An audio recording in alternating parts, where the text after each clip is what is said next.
오늘 말씀은 사도행전 16장 23절, 24절 바울과 실라의 밤의 차입니다. 그렇게 볼 수 있습니다. 오늘도 하나님은 여러분을 사랑하십니다. 우리들도 주님과 교회를 사랑할 수 있기를 바랍니다. 오늘 바울과 실라의 밤의 찬밀한 제목으로 말씀을 드릴 때에 우리 모두가 은혜 받는 복된 시간 되시기를 간절히 원합니다.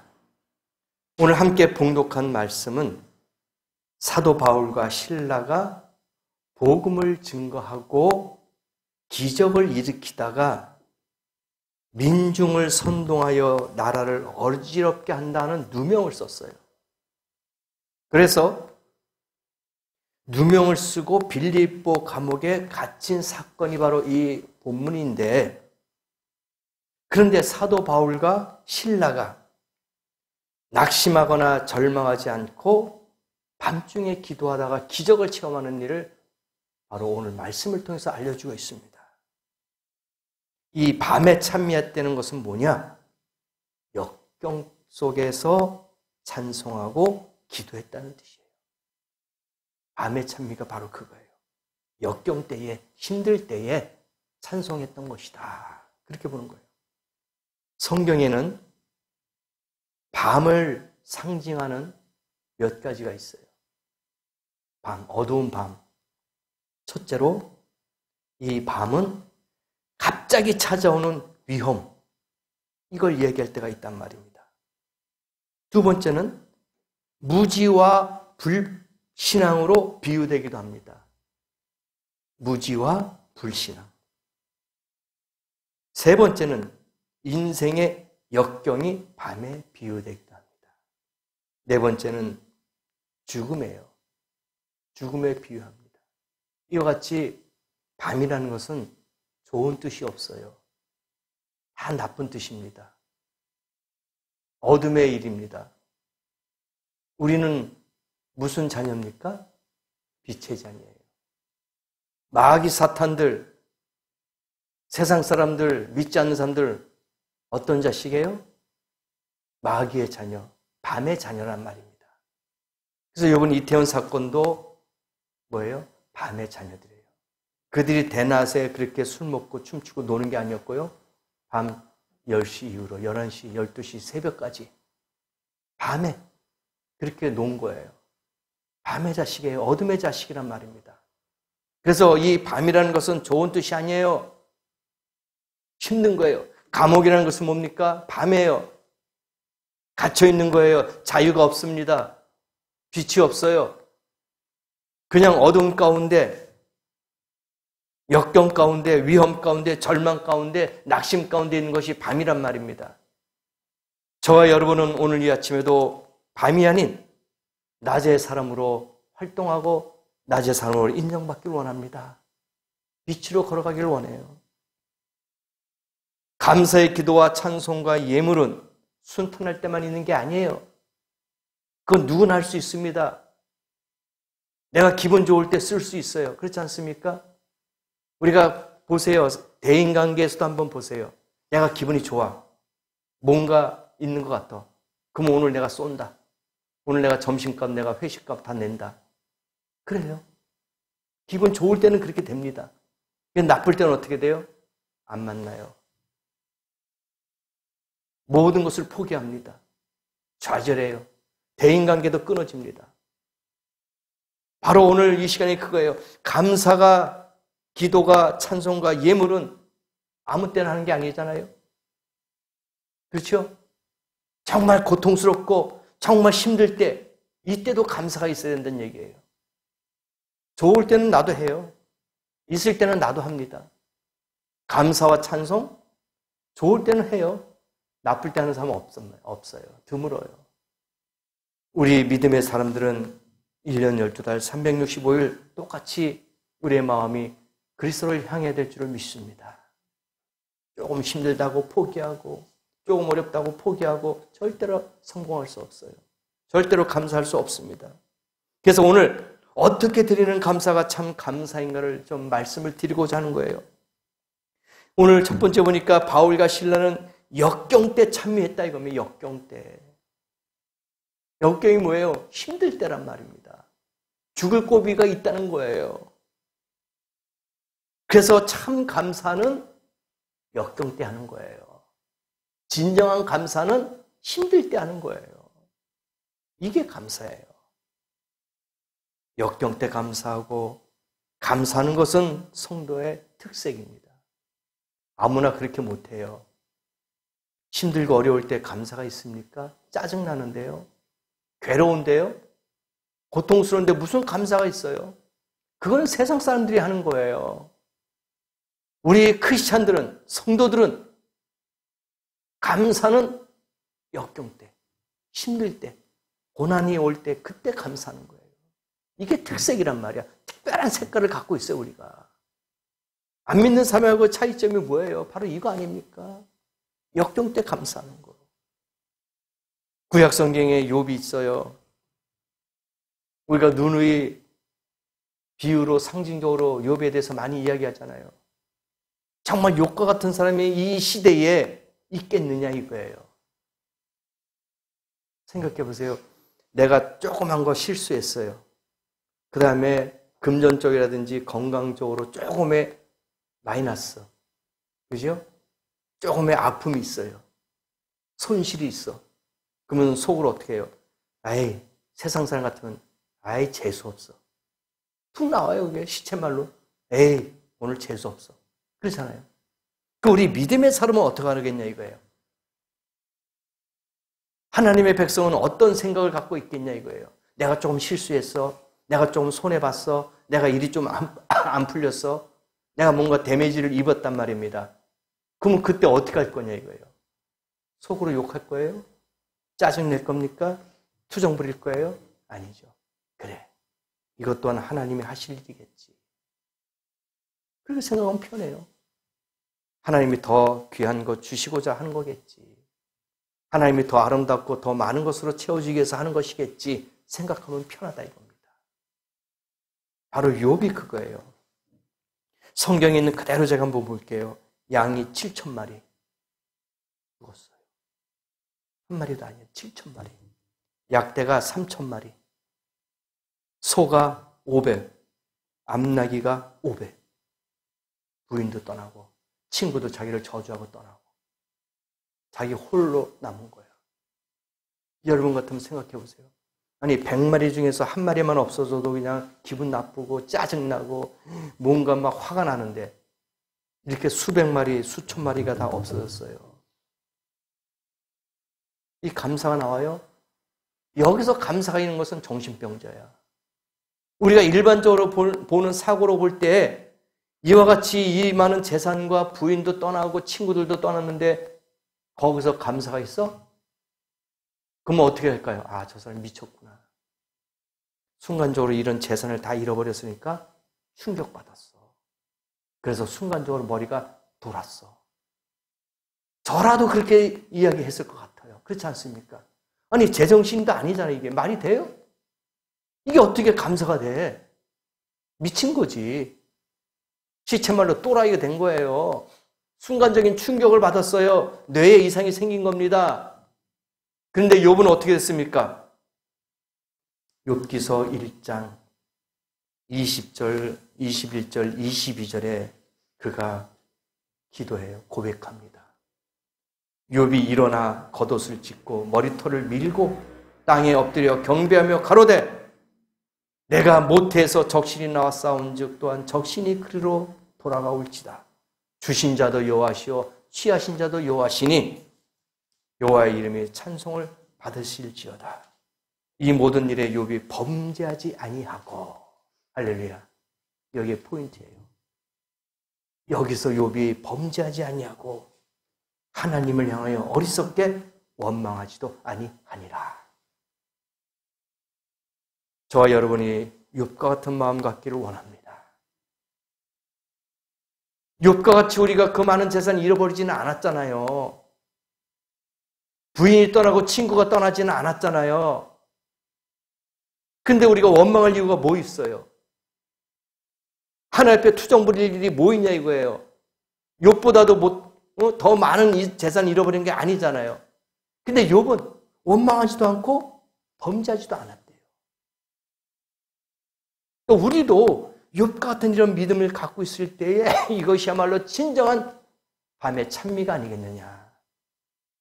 욥은 그걸 알았어요. 밤의 찬미라는 걸. 이 찬미라는 뜻이 헬라어로 힘내오라는 뜻이에요. 찬미라는 뜻이 힘내오인데 여기에 세 가지의 뜻이 담겨 있습니다. 뭐냐면 하나님을 향하여 어떤 상황 속에서도 찬양하는 것을 뜻해요. 첫 번째 뜻이 담겨 있어요.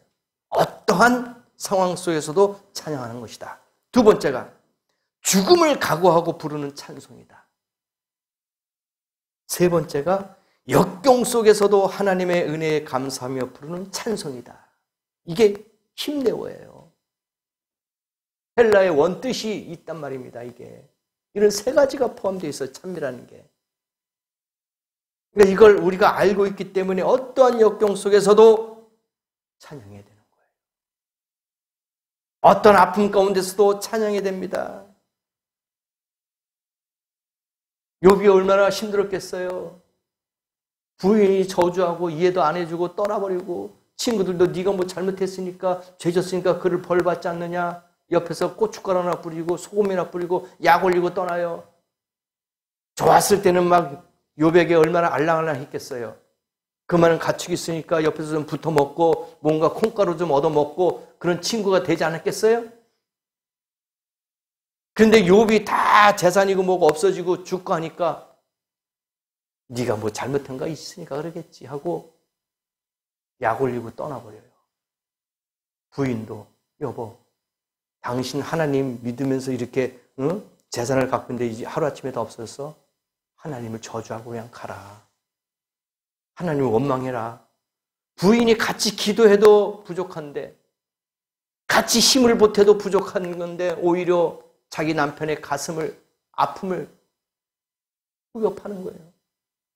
여보 하나님을 원망하고 저주하고 그냥 그렇게 해. 그럴 때 어떻게 했어요? 저주하지 않고 하나님한테 범죄하지 않고 오히려 하나님을 찬양했어요. 원망하지도 않았어요. 이게 얼마나 큰 위대한 밤의 찬미입니까? 위대한 찬양인 줄을 믿습니다. 그래서 역경 때에 찬송하고 헌신을 다짐하고 감사하기란 참으로 어렵다는 것을 보여줬어요. 신앙인이 아니면 불가능합니다. 밤의 찬미는 성숙한 인격을 가진 사람만이 할 수 있는 줄을 믿습니다. 그래서 여러분은 성숙한 신앙인이에요. 왜? 하나님을 원망하지 않잖아요. 하나님을 저주하지 않잖아요. 하나님 앞에 따지지 않잖아요.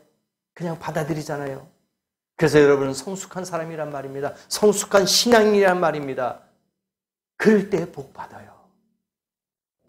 하나님은 욥을 시험한 거 아닙니까? 시험한 거예요. 마귀가 와가지고 욥에 하나님 앞에 그랬어요. 아이고 저게 의인입니까 하나님? 내가 가서 조금만 치면은 하나님 당신을 원망할 거예요. 저주할 거예요. 그런데 하나님 뭐라 그랬어요? 좋아. 한번 테스트 해보자. 그러나 생명은 건들지 말아라. 재산은 건드려도 물질을 건드려도 그 목숨만은 건들지 말고 허락을 했어요. 그 테스트 시험에 통과했잖아요. 통과했어요. 바울과 실라도 마찬가지예요. 테스트한 거예요. 아니 복음을 증거하다가 누명을 쓰고 오해를 받고 감옥에 갇히는데 누가 감사가 있겠어요? 아마 여러분도 오해 많이 받을 수도 있을 거예요. 목회하다 보면 오해도 많이 받아요. 많은 어려움을 겪을 수도 있단 말입니다. 그럼 그때 어떡합니까? 같이 막 싸워요? 같이 저주합니까? 아니잖아요. 바울과 실라도 그걸 알았어요. 하나님의 테스트란 말입니다. 네가 복음을 증거하고 매도 맞고 감옥에도 갇히고 아무 이유도 없는데 누명을 쓰고 오해를 받고 그냥 고소고발당해서 갔다. 바울과 실라는 받아들였어요. 그래. 이것 또한 의인이 받는 고난이구나. 그렇게 받아들이면서 찬송할 때 어떻게 했어요? 옥토의 문이, 그 감옥의 문이 열렸잖아요. 다리에 있는 착고가 풀렸잖아요. 테스트에 성공했어요. 저와 여러분도 성공하는 성도 되길 원합니다. 어떠한 역경 가운데, 어떤 감옥같이 갇혀있는 그런 상황이라도 내 발목을 잡고 있는 그 어떤 것이 있다 할지라도 감사하시고 기도하십시다. 풀릴 것이에요. 열릴 것입니다. 조바심을 갖고 있으면 안 돼요. 하나님 앞에 원망하고 따지면 안 돼요. 하나님 왜 그렇습니까? 저 사람은 왜 잘 풀리는데 나는 왜 이렇습니까? 원망할 때가 있다니까요. 왜? 세상을 살다 보면 이해할 수 없는 게 많이 있어요. 이해가 안 돼요. 역경 속에서 절망의 깊은 심연에서 하나님의 은총과 사랑을 깨달으면서 부를 수 있는 찬송이 바로 밤의 찬미란 얘기예요. 여러분도 역경 속에서 절망의 깊은 심연 가운데서도 찬미가 있어야 될 줄 믿습니다. 그리고 바울과 실라가 두 번째 당한 건 뭐냐면요. 환난과 고통 가운데서도 밤의 찬미를 불렀어요. 왜? 이유 없이. 그게 두 번째예요. 이유 없이. 이유가 어디 있어요? 이유가 없습니다. 사도 바울의 이유가 뭐 있어요? 감옥에 갈 이유가. 죄 졌습니까? 남의 물건을 훔쳤어요? 폭행했습니까? 살인했습니까? 범죄할 수 있는 게 아무것도 없어, 법적으로. 법에 저촉한 게 아무것도 없어요. 위법한 게 없단 말입니다. 단지 뭐야? 복음을 증거했다 이거예요. 그리고 군중들의 마음을 혼란스럽게 했다 이거예요. 그러니까 정부에서는 걱정되고 두려운 거야. 괜히 또 이게 민중들이 뭔가 할까? 그래가지고 걱정돼가지고 바울과 실라를 가둬버린 거예요. 그게 이유야. 말도 안 되잖아요. 목회를 하면서도 이유 없이 비방하고 모욕당하는 일이 있어요. 목회자라고 없을 것 같아요? 말도 없는 이유, 비방하고 모욕할 수도 있습니다. 성도들도 교인 신앙생활하면서도 마찬가지예요. 성도들 간에 왜 그런 이유 없는 모욕과 비방이 없겠냐 이거예요. 있습니다. 나는 떳떳한데 뒤에서 이상한 소리 막 들려. 아, 그 성도님, 그 집사님, 그 권사님, 그 장로님 막 이렇더라 저렇더라. 가짜 뉴스가 막 돌아요. 교회라고 왜 없겠냐 이거예요. 있어요. 다 의인은 아니란 말입니다. 다 100% 성도는 아니에요. 그 가운데 가라지가 있어요. 곡식과 가라지가 있는데 가라지가 꼭 있어요. 그러면 추문을 퍼뜨려. 그게 시기와 질투예요. 그럼 그때 여러분은 어떻게 대처하겠습니까? 그냥 맞불 작전 나요? 네가 그랬으니까 나도 하겠다? 같이 폭로해요? 같이 막 그렇게 추문 퍼뜨리고 막 조롱하고 막 그렇게 합니까? 아니에요. 참는 거예요. 하나님이 아시겠지. 하나님이 해결해 주겠지. 나를 비방하고 모욕하는, 나를 핍박하는 사람들 하나님이 해주겠지. 우리는 기도밖에 없어요. 그렇다고 내가 돌을 던질 수는 없잖아요. 기도하십시다. 그럴 때는 하나님이 해결해 주실 거예요. 사도 바울이 바로 그거예요. 하나님, 내가 아시아에서 복음을 증거하다가 지금 유럽으로 넘어갔어요. 로마 쪽으로 넘어갔어요. 하나님이 보내셨어요. 근데 왜 여기서 내가 감옥에 가야 됩니까? 내가 무슨 이유로 가야 됩니까? 이건 말도 안 돼요. 내가 받아들일 수 없습니다. 라고 여러 가지 원망할 만한 일들이 많이 있었어요. 나를 죽음의 고비를 몇 번씩 넘기면서 하나님 왜 나를 유럽까지 복음을 증거하게끔 이렇게 보냈습니까? 보냈으면은 복음을 잘 증거할 수 있도록 나를 문을 열어주셔야지 왜 감옥에 보냈습니까? 수도 있었을 거예요. 그러나 바울과 실라는 감사했어요. 찬양했단 말입니다. 이것이 오늘 우리에게 주신 교훈이에요. 참 신앙이란 역경 때도 찬미하고 공경에 처했을 때도 감사하고 아브라함처럼 갈 길을 몰라 헤맬 때도 감사한다는 거예요. 이게 하나님의 백성이에요. 이게 특색이란 말입니다. 아브라함도 어딜 갈지 몰랐어요. 하나님이 떠나라, 가라 했을 때 75세에 떠났단 말입니다. 자기 고향 갈대아 우르를 떠나서 하나님이 지시한 곳으로 가라 할 때 갔어요. 아무 대책이 없습니다. 이사할 준비도 없었어요. 가지고 갈 물건도 없습니다. 그냥 가라. 내가 너를 인도할 것이다. 내가 지시한 땅으로 가라. 순종했어요. 우리 같으면 원망도 했을 겁니다. 하나님, 내 나이가 이제는 75살, 죽음을 준비하고 맞이할 그런 것인데 나를 갖다 새롭게 쓰려고 나를 이렇게 보낸다는 거, 하나님, 이거 뭔가 잘못된 거 아닙니까? 30대, 40대 젊은 사람을 보내야 되는데 75세 된 노인네를 보내요? 하나님 뭔가 잘못한 것 같은데 생각해 보세요. 가라. 하나님, 그러면 돈을 주든지 아니면 어딜 가라고 했을 때 거기에 뭔가 준비되어 있는 예비처가 있든지 해야 되는데 이게 말이 됩니까, 하나님?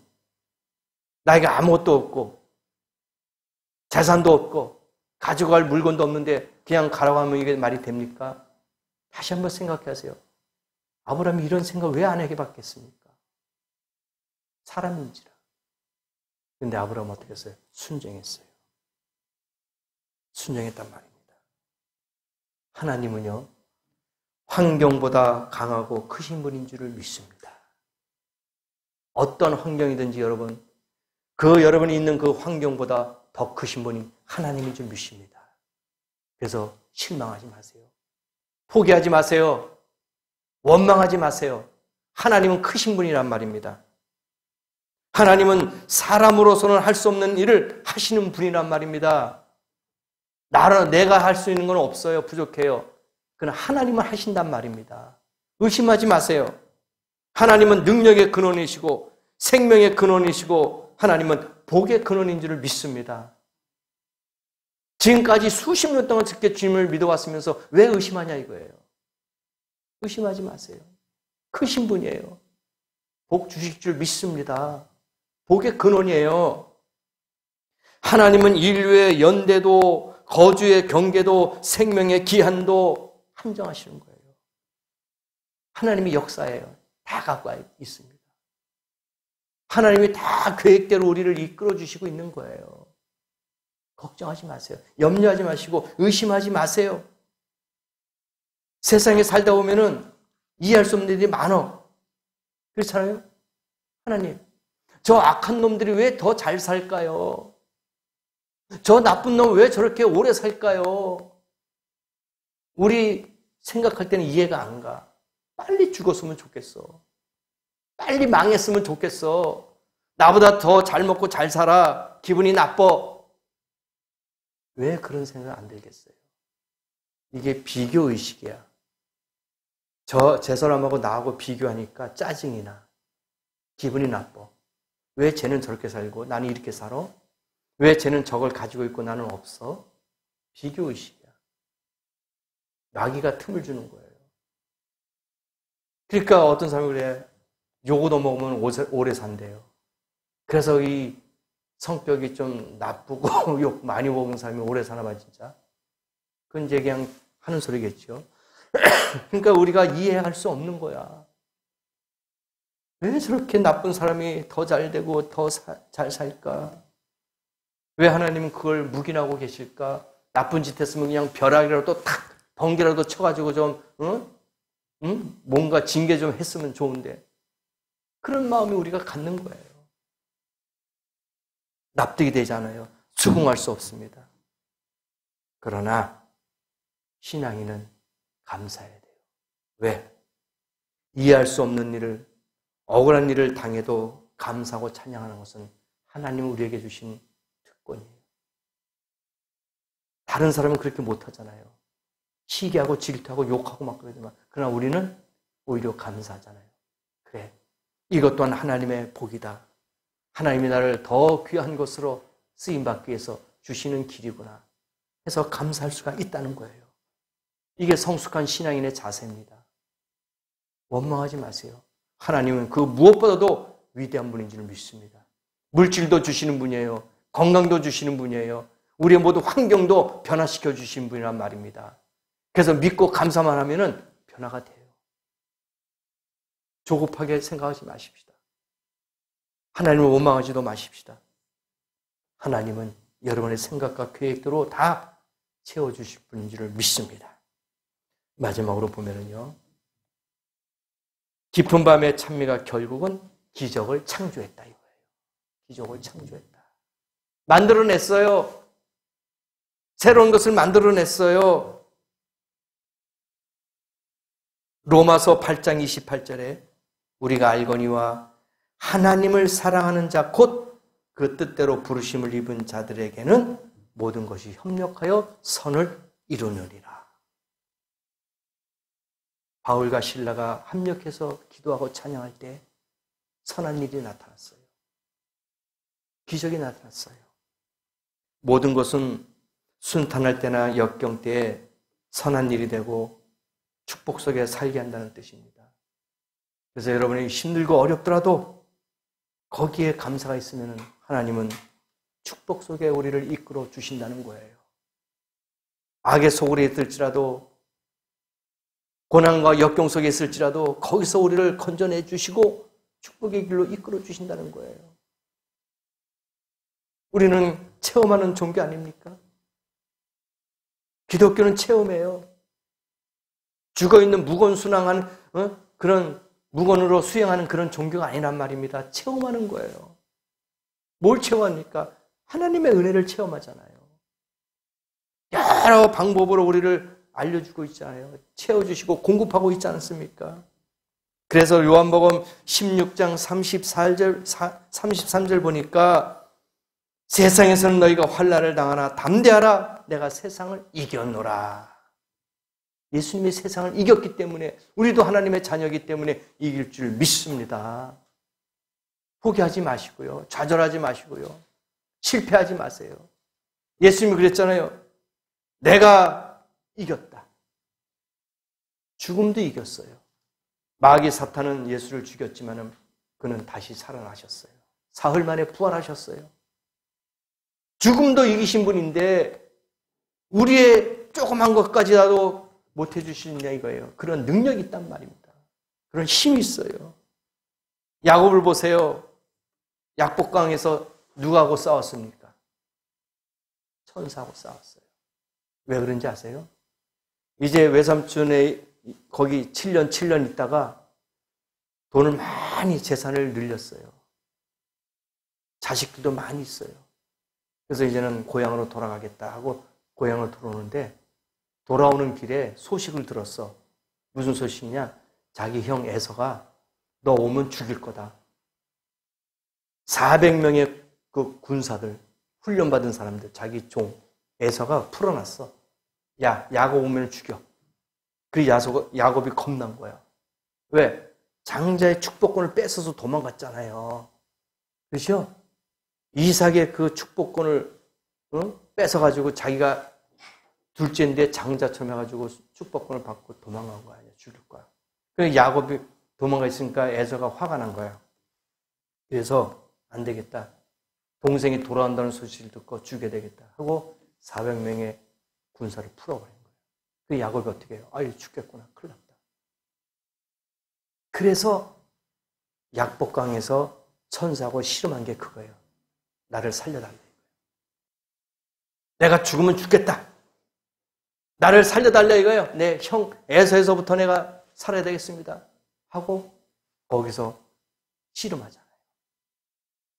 역경 가운데, 고난 가운데, 힘든 가운데 그는 거기서 기도하면서 씨름을 했어요. 천사를. 창세기 32장 24절서부터 29절 보면은 이 기록이 나와요. 천사와 씨름해서 어떻게 됐어요? 이겼잖아요. 복을 받았어요. 그래서 이스라엘이라는 이름을 받았어요. 우리도 싸워야 됩니다. 마귀 사탄과 싸워야 돼요. 승리 얻을 줄 믿습니다. 복을 받을 줄 믿습니다. 그의 삶과 생명에 대한 보장을 받았다고 기록되어 있어요. 나중에 창세기 32장 24절부터 찾아보세요. 그가 복을 받았다고 나와 있어요. 그의 생에. 하나님과 싸운 거야. 하나님, 나 살려주세요. 내가 잘못했습니다. 내가 형 에서를 속이고 장자권을 뺏었습니다. 이제는 용서해 주세요. 내가 고향 집에 돌아가서 형하고 화해하겠습니다. 내 용서를 빌겠습니다. 그런 마음 갖고 간 거 아니겠어요? 근데 에서는 화가 난 거야. 어? 이놈의 자식 동생 내가 오면 너 죽일 거다. 아니, 자기 동생 한 명 죽이는데 무술 잘하는 훈련된 사람 서너 명만 보내도 죽일 건데 400명을 풀었어요. 이거 뭐야? 아주 가루를 만들겠다는 거야. 예? 뼈 조각도 하나도 안 남기고 죽이겠다는 거예요. 생각해 보세요. 민간인 한 명 잡자고 군대에 훈련받는 군사 400명을 보내요? 말이 안 되죠. 나 같아도 서너 명만 보내도 죽일 수 있는 거야. 그렇잖아요. 몇 명만 보내도 특수 훈련받은 사람만 보내면 죽일 수 있어. 근데 400명을 보냈어. 그러니까 그만큼 에서가 화가 난 거야. 400명이 보내서 죽일 정도로 그렇게 독이 오른 거예요. 너 가만두지 않겠다. 400명이 칼로 한 명씩 쳐도 400번을 맞는 거 죽는 거예요. 근데 그래서 야곱이 씨름한 거예요. 그래서 자기가 승리했어요. 복 받았습니다. 생명에 대한 보장을 받았어요. 성경에 이런 일들이 많이 있어요. 히스기야 왕도 있잖아요. 자기가 죽을 병에 걸렸을 때도 벽을 보고 기도했잖아요. 하나님, 내가 살아있을 때 좋은 것, 선한 것, 의로운 것 하지 않았습니까? 이것을 좀 정상 참작을 좀 해주세요. 했을 때 하나님이 15년을 연장시켜줬잖아요. 그러니까 누구처럼 내가 왜 이런 병 걸려? 내가 정직하게 살았는데, 내가 의롭다는 소리를 들었는데 왜 나에게 이렇게 죽을 병이 걸려? 하면서 원망할 수도 있어요. 근데 히스기야는 아니잖아요. 자기 죄를 회개하고 벽을 향해서 기도했잖아요. 이런 모습이 바로 우리의 모습이 돼야 될 줄 믿습니다. 그럴 때 생명 연장 15년 받았잖아요. 우리도 그런 복을 좀 받자 이거예요. 그런 복을 받기 위해서는 이런 믿음이 있어야 돼요. 어떤 믿음? 밤에 찬미가 있어야 돼요. 밤에 감사가 있어야 된단 말입니다. 그럴 때 복 받아요. 깊은 밤 역경 때 기도하고 찬미했습니다. 옥문이 열렸어요. 옥문이 열렸다는 게 뭡니까? 자유다 이거예요. 자유스러운 몸이 됐다는 거야. 하나님의 복을 받았다 이거. 우리에게 얽매여 있던 모든 쇠사슬이 풀린 거야. 죄서부터 질병에서부터 물질에서부터 환경에서부터 모든 것이 다 풀렸어요. 종합 선물 세트처럼 다 풀렸단 말입니다. 여러분도 이 아침에 그러한 옥문이 열리듯이 다 풀릴 줄 믿습니다. 발목을 잡고 있는 모든 기도의 제목들이 이 아침에 풀릴 줄 믿습니다. 염려하지 마시고 있는 그 자리에서 기도하시기 바랍니다. 있는 그 자리에서 찬양하고 영광 올려드리시기 바랍니다. 기적이 나타날 거예요. 눈에는 보이는 것이 없고 귀에는 들리는 것이 없습니다. 손에는 잡히는 것이 없어요. 허공만 치는 것 같아요. 그래도 주님은 오늘 이 아침에 여러분의 소리를 듣고 있는 줄 믿습니다. 여러분의 마음을 읽고 있는 줄 믿습니다. 그리고 여러분의 손을 지금 붙잡고 있는 줄 믿습니다. 이런 믿음이 있을 때 복 받아요. 환경이 바뀝니다. 기적이 일어나요. 능력이 나타난단 말입니다. 뜨거운 밤의 찬미를 부르시길 바랍니다. 하늘 문이 열릴 거예요. 오늘 아침에 여러분에게 하늘 문만 열린다면 엄청난 기적과 은혜와 응답하심이 나타날 줄 믿습니다. 매었던 가난의 착고, 질병의 착고, 문제의 착고가 끊어질 것입니다. 변화가 일어날 것이란 말입니다. 이러한 체험을 하실 수 있는 우리의 귀한 성도가 되시기를 예수 이름으로 축복합니다. 기도하십시다.